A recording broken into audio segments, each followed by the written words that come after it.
নমস্কার বন্ধুরা, শুভ দুপুর। আজ আমাদের ইতু পুজো, একদম নিরামিষ বলে তাই আমি একটা টমেটোর চাটনি করলাম। খুব সহজে, আমি সহজ রেসিপি সবসময় নিয়ে আসি যেটা তাড়াতাড়ি করা যায় এবং ঘরে মোটামুটি সব থাকে। আমি 5টা টমেটোকে প্রথমে নুন দিয়ে সেদ্ধ করে নিয়েছি। সেদ্ধ করে 2 মিনিট মতো ঢাকা দিয়ে রাখলে ওই ওপরের যে শক্ত খোসাটা উঠে যাবে। ওঠার পর আমি টমেটোটাকে তুলে খোসাটা ছাড়িয়ে এবার আমি ম্যাশ করে নিয়েছি এরকম একটু গোটা গোটা থেকে। তারপর আমি তেলের মধ্যে একটা শুকনো লঙ্কা ফোড়ন দিয়েছি এবং 5 ফোড়ন দিয়েছি। 5 ফোড়নই ফোড়ন দিতে হবে। তার মধ্যে একটু সামান্য আদা, এখানে যতটা আদা দেখেছি অতটা নয়, সামান্য আদা এই তেলে ভেজে নিয়েছি।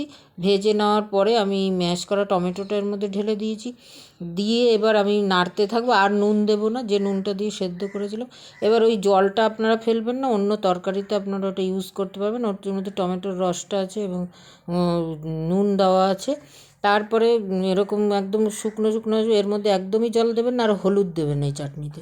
তারপর একটা কাঁচা লঙ্কাও দিয়ে দিয়েছি, ঝাল যাতে না হয়। এবার আমি এই যে চিনিটা দিয়ে দিলাম, চিনি অ্যাড করে নেড়ে নেড়ে নামালাম। আপনারা ইচ্ছাগুলো এর মধ্যে কাজু বাদাম কিশমিশও দিতে পারেন, আমি দিইনি। অনেকে আবার তেঁতুলের পাল ব্যবহার করে, আমি সেটা করিনি, টক হয়ে যাবে বেশি। তারপরে নামিয়ে আমি পরিবেশন করেছি।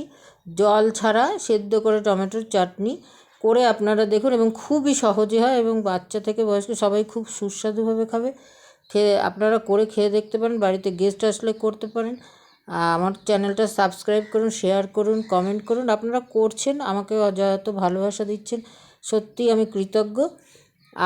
দেখা হচ্ছে আপনাদের সঙ্গে পরের অন্য একটা ভিডিওতে।